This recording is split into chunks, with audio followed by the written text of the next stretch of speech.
Why is accepting where we are necessary before change can happen?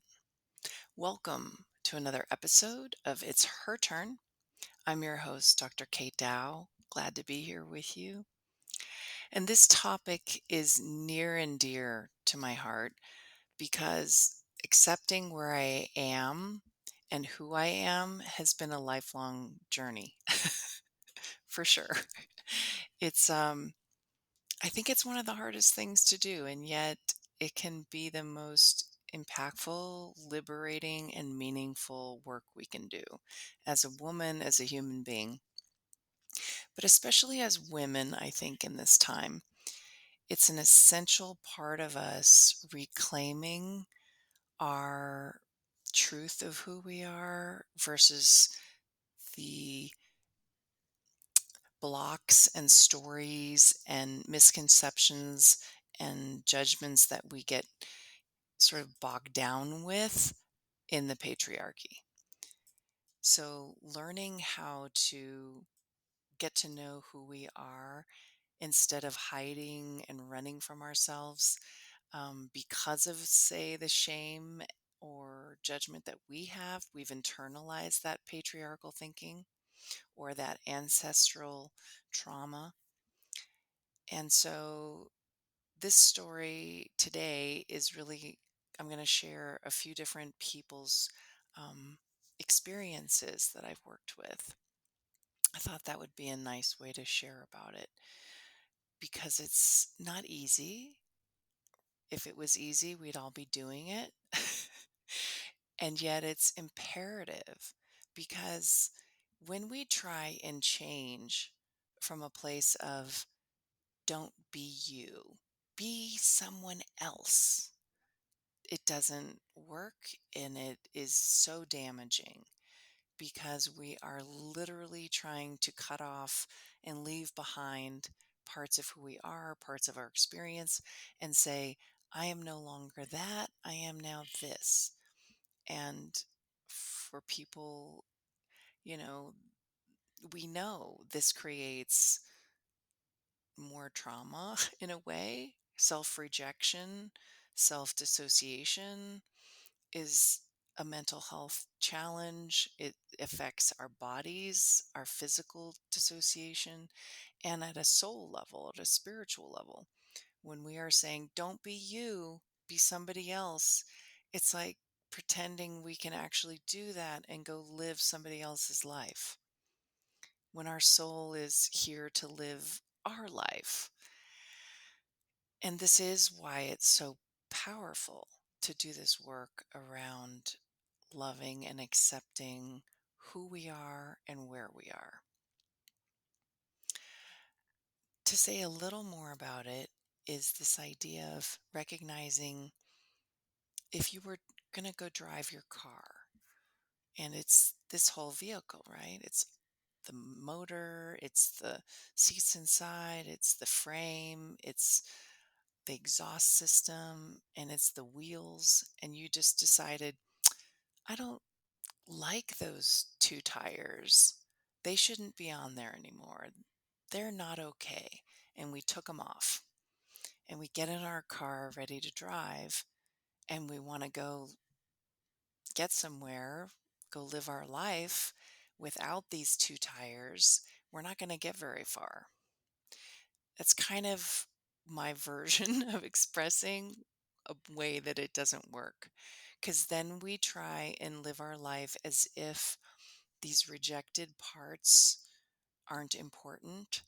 And for those of you, right, when we've done some work around this, we understand that those rejected parts will do what it takes to get our attention, to let us know, no, they're not gone. No, they're not going to leave us alone because they're part of us. It's part of our whole personhood, our whole soul embodied experience here. And so when we defend against those parts and we resist against them, and this can be at a level of like,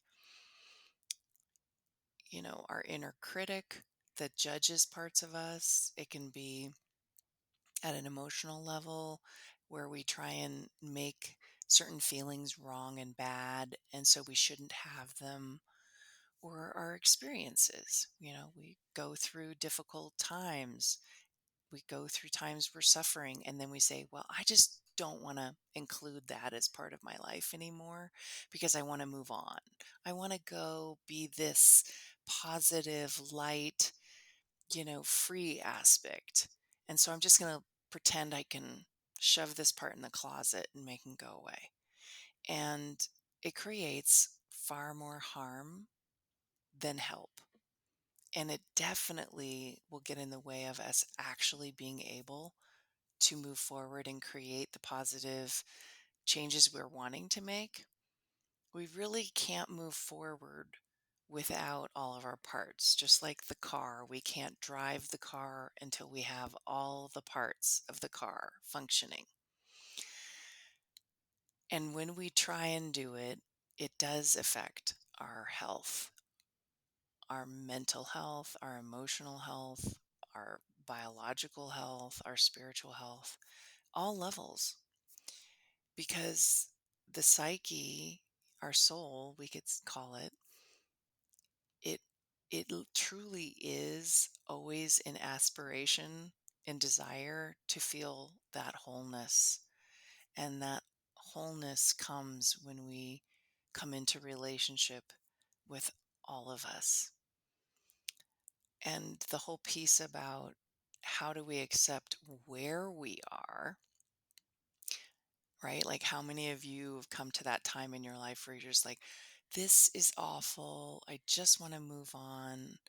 Um, this is not okay that this is happening in my life. This is a mistake. That's what's called in the patriarchy. Oh, this is a mistake. And yet, it's what's happening. You get in a bad relationship, you get in a difficult job situation where there's conflict with a colleague, you end up in a fight with your friend, and you're like, this shouldn't be happening, this is a mistake. And from a different perspective, it's saying, life is saying, here's what's happening because it needs to happen, and you're going to grow, you're going to wake up, maybe you're going to pay attention. You're going to start recognizing some things for you to start listening to, growing, evolving from. And so when we deny what's happening in life, again, it's like it just absolutely doesn't work. It's like buying tickets to the movie and then saying, this isn't the movie I wanted to see. Well, this is the one you bought. And it's a tricky one. So let me get into a story here. Uh, There was a gal I worked with a number of years ago. She was in her mid 50s at the time. And she came because she was really struggling a lot with anxiety, like bad, like it was getting really bad. And I'd actually known her before, you know, we'd done some work, but it had been a long while since I'd seen her. And the challenge is that she was trying to move forward, right? She was in this intensive focus of, I just want to be okay, and I want to forget everything that's happened, and I want to put blinders on and not even to pay attention to what's going on in my marriage, and I just want to get a handle on my anxiety so I can feel better. And of course, my response was, well, I think we might need to sit and be present with what that anxiety has to say. And for her at that moment, initially was like, no, I just want it to go away. Right. And this is where we can get caught up in our culture of, yeah, just go take an anti-anxiety pill and go take some sleep meds, and um, you know let's just pretend we can make it go away. And of course, it doesn't work, right? It leads to bigger sleep issues, larger panic attacks, health problems start to come up, perhaps new aspects of mental health issues start to show up, feeling more depressed, disconnected, isolated, as she felt. And so when we try and contain the thing we don't want in ourselves or our life, and we try and control it and make it go away, right? Just go away. We suffer. That's that's the that's what happens. We just suffer worse. So in our work together, it was very much about coming into, her body a lot more, because a lot of times for people with anxiety, myself included, we don't even become aware anymore of how we dissociate, how we're not present, and we don't hear what it is that anxiety is telling us. Now, that's, I know, a different perception of how to talk about anxiety, but it's been my experience in my own work, as well as, 35 plus years of doing work in psychology and coaching and healing work. So it's what I share about in my book, Fear Less: The Art of Using Anxiety to Your Advantage. Is this idea that anxiety is actually here to help you wake up to something that you're not paying attention to. And so that's what we did. We did some work around recognizing the things that she wanted to make go away were the very things she needed to start being able to be with, to get to know, to listen to, and to befriend in a way. So the same is true in our life when we're fighting up against something happening. Um, it doesn't mean it's going to go away because we don't want it. In fact, sometimes it can just keep showing up in a new form. Have you ever had that happen? Right? Where you're like, I left that situation and then I got it into a new one and it's the same one. It just looks a little different on the outside. And this is, I believe, how life works. So the beautiful thing was is as she began to grow her capacity to be connected to herself and these parts of her that she didn't like, the anxiety and the fear and all the trauma it was connected to,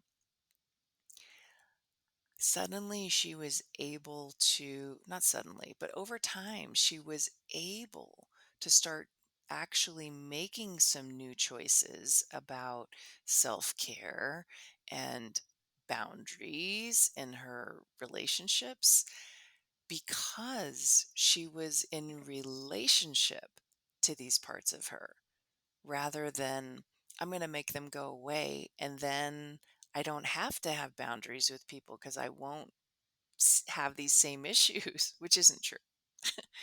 It's just the theme today. It isn't true. So, what is true is as she owned and befriended and connected and worked with these parts, then and only then was she able to start seeing the forest for the trees. She was able to start recognizing, oh my gosh, I don't have to be at my client's beck and call. I need to go and for a walk in the day, or I don't have to run home, and start focusing on my husband. I can say, I have other things I have to do first. And really, I could go sit in my car and just be by myself for a while. These did not occur to her until she was in relationship, right? This is part of accepting where you are and who you are. Then that naturally started to shift for her. And it was, powerful for her to recognize she could start reevaluating which clients she took on in her work, and how she handled their issues when it became bad behavior, and how she had some limits and boundaries with people in her life, not because she didn't love them, but because that was an important part of her recognizing, oh, that's taking care of me. It's not cutting off these parts and trying to abandon them and reject them to the point that we pretend they're not ours. It's coming into acceptance. Oh, yeah. That shameful part, that doesn't feel good enough, that's mine. And the only one who can do the work to heal and shift and change it is mine. And I can't do that if I'm busy pushing it away. So that was really an amazing experience, watching this woman start to literally create powerful changes in how she was living her life, and not doing it from a place of self rejection of who she was, and recognizing actually how empowered and more, I want to say, sovereign, right? We can't be sovereign. It's a great word, but we can't be unto ourself. We can't be that queen who owns our territory if we're cutting off those parts, whether we call it the shadow or the shamed parts or the lost parts or the inner child. We can't be sovereign to make those next steps of how we want to live, who we want to be, how we want our life to be, until we go collect them back and say, okay, those were mine. So that's this gal, Sherry. Obviously, that's not her name, but that's what I'm calling her. And then recently I was working with someone, and we were doing much more focus on this embodied emotional work, um, which is in essence the same idea. Recognizing from an emotional experience, what are the parts of us that we, again, try and alienate, make wrong, and how that interrupts our life, to let us know that's not the way to go. It's like you're driving, you hit the dead end, you're like, oh darn, Siri, this is the wrong way. We need to turn around and get back on track. And that track is coming more connected and attentive and caring about all the parts of you. So this gal, she's in her mid 30s, and she's struggled with ADD for most of her life, like pretty intense ADD. And with that comes a lot of shame, even though she's done some incredible work coming through some healing and individuation work, which means where you understand your relationship with your family and you start figuring out how to have some of those boundaries. But she's really recognizing where she keeps getting overwhelmed in the messes of ADD that she judges. I lose my keys. I am late all the time. Sometimes I completely forget appointments. And then I feel horrible about it. And then I feel so ashamed for the people that I'm letting down. And then I go into this confusion and frozenness about my life. Even though I have all this stuff to do, I just can't figure out anything. And then I feel even worse about myself, right? And So we started to work with just being with the incredible overwhelm that comes with that experience. And that's not simple to do when you've survived your challenging life by being dissociated.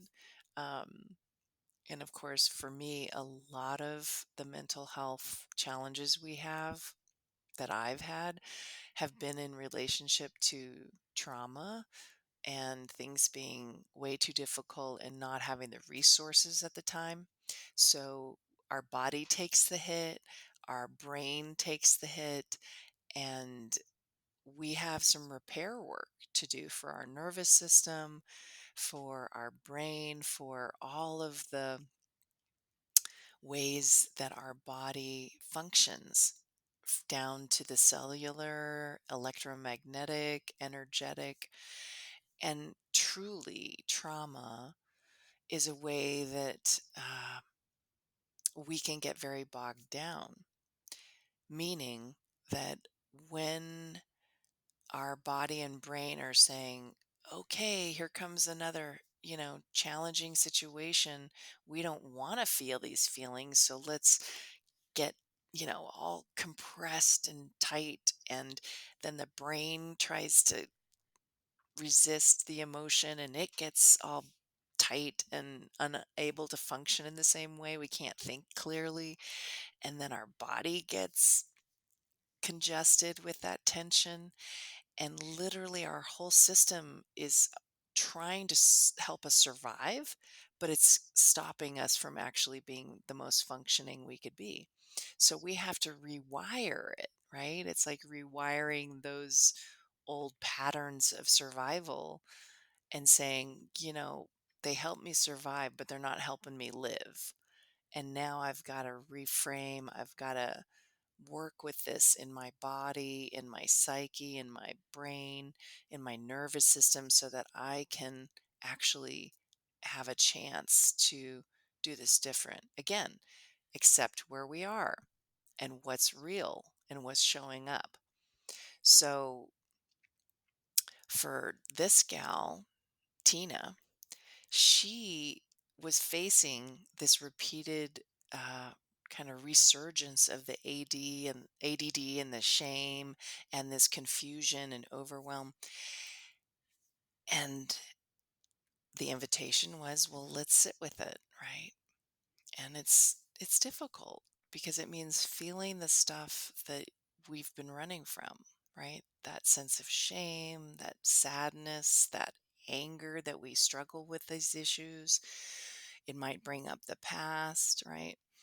It's all these pieces. So it's courageous work, but it's also empowering and healing because this is how we make space to build our safety in the body. We help clear some of those um, blocks of tension by supporting ourselves physically, energetically, emotionally. And this is what starts to allow us to come into different experience of ourselves. So it was really awesome because she's in the middle of like, this is so hard. And then suddenly, the longer she kind of could stay in it, she suddenly was like, um, gosh, I'm really appreciating how hard I work to handle so many things. And I'm able to have a bigger point of view of what I do handle, even though I struggle with ADD. And the way she said it was exactly what I was thinking in my mind, is that this is the same idea of when we embrace what's difficult, what's challenging that we want to run from, we want to like push it away. It's the very thing that can invite us into relationship with ourselves and helps us expand our ability to stay here with ourselves even with these parts that we don't like. And from that, we begin to feel more resilient. We can suddenly see the positive side of things, not because we're trying to only see the positive, but because we're able to, because we're not pushing away the thing that we're judging and making wrong. And that was amazing because we all do this in different ways. We all find ways to not like certain parts of us or certain things that are happening in our lives, and we fight against it. So, let's briefly jump into what do we do instead? What are like some initial steps we can start to take when life is happening and we're like, no, go away? We're fighting it on every cell of our body. So, step one is just notice what you're resisting. It's good to have a sense of humor, also, of course, which I don't always have, but I'm working on making space for. Um, so, say some shit's happening, and you're like, oh no, I hate this. And then I get so overwhelmed, and then I don't even like myself because I'm overwhelmed because this situation's happening. So, we take a deep breath and we say, okay, this is what's happening. I'm going to sit down. I'm going to take a breath. I'm going to acknowledge this is happening and I don't like it and I'm feeling overwhelmed about it. So, say, for example, it might be I'm angry about it. I've certainly had that too in the last few weeks. And then the second thing is we want to find that emotion just as an experience. Where is that in the body? On an energy level, or maybe like even a sensation. If I get overwhelmed, I often feel it in my chest, right? It gets tight. My breath gets constricted. It's tight, maybe even in my throat. So you would notice, okay, where is it? All right. And you just be with it, which means you're not going to keep driving or running around doing errands. You're going to pause, turn off the car, pull over, you know, take a pause in any way that you can. Stop doing and just sit. This is what's happening. Number one, I'm noticing this is happening. Number two, I'm naming it and I'm finding it in my body, in my somatic energy field, whatever it might be. And then I'm being with it there. And then you consciously choose, step three is, I consciously choose to try and open to it, not just be closed down like, okay, there it is. All right, I'm paying attention. What are you going to do? Right? Like, teach me, show me, go, do it. We want to actually befriend it. So we need to be friendly with ourselves. We need to show up and be present. You might bring a hand to that area and practice being a little more available, a little more vulnerable, and be open. Okay, here you are. And we're not immediately like trying to fix it or change it because that's the whole practice. Accept what is, accept where you are, accept what's showing up. So we do that. Breath is helpful here. Let me breathe. Let me be with this, even though a part of me doesn't want to be here. I'm going to practice this anyway. Hands on for me, my chest, upper chest, breathing. Okay, let me be open. Let me calm down. Be with this overwhelm. I'm not calm. I'm overwhelmed, but I'm calming enough to say, okay, let me witness. Let me listen. Let me be curious. And right away, when we're curious, we open to learning. We cannot learn anything new about ourselves if we're in that place of, oh, I already know everything. Or if I'm shut down and just in that mental place of like, okay, let's do this stupid exercise. We're not going to learn. We're not going to grow here. And then we can't really get moving on the change train, right? We can't start making those deep, big growth spurts that we're wanting in our lives to get where we want to be. Not truly. We might start to do it, but internally we're still in the same place we were. And it's going to show back up. So, even if you can only handle about 30 seconds of vulnerability and openness with yourself, then do that. Okay, I'm going to be open to this experience of my emotional overwhelm and the tension in my chest. I don't know what to do with this, but I'm going to do it anyway for 30 seconds. And I don't have to figure anything out. I'm just showing up. I'm going to practice receiving without judgment. And that takes an open mind and an open awareness. Okay, that's 20 seconds. Now I'm going to go 10 more seconds. And I'm almost there, 30 seconds.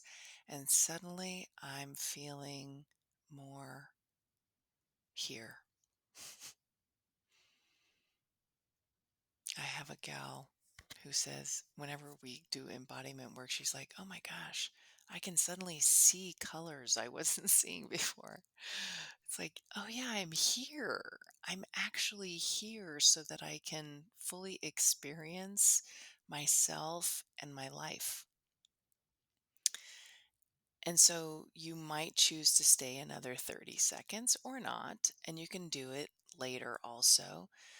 But what's powerful is even if we're not ready to go further, those little first steps start a new story. Oh, I'm going to be here instead of just rejecting you, hating you, making you go away, hating myself, hating life. And I'm going to just be with it for 30 seconds and practice being curious and open without judging. And that is like changing the game completely. And it's opening yourself to this new way of listening and receiving what your mind, body, psyche, spirit are all sharing with you. All these parts of us. Like last week, I talked about the body, right? And how the body is just waiting for us to love it. This is the same thing. These parts we hate, our ADD, our anxiety. I hate when my partner does this. The more we hate it, the more we're going to resist. The more we resist, the more we're going to be suffering. So I hope this was helpful today. And I just appreciate that this is not a simple thing. So don't get caught up in like, what is she talking about? Just hear it, see what comes in, and then let it go and come back to it another time and listen to it again and see what you're ready to hear then. I do understand I don't always talk in the most simplest ways, but we're here and we're doing it. So I'm really proud of you. Keep going, keep showing up. And remember, it's your turn to find your voice, own your truth, and claim your power. Have a good one.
I'm so sorry.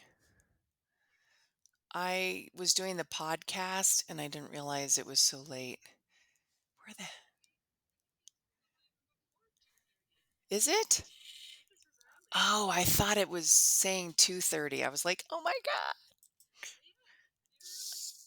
Okay. Well, I just wrapped up my thing real quick. Let's see. S- Okay, let me turn off this aspect of Zencaster that I am hearing. And I didn't think oh, there it is. I was like, where is it? I need to close it. Hold on.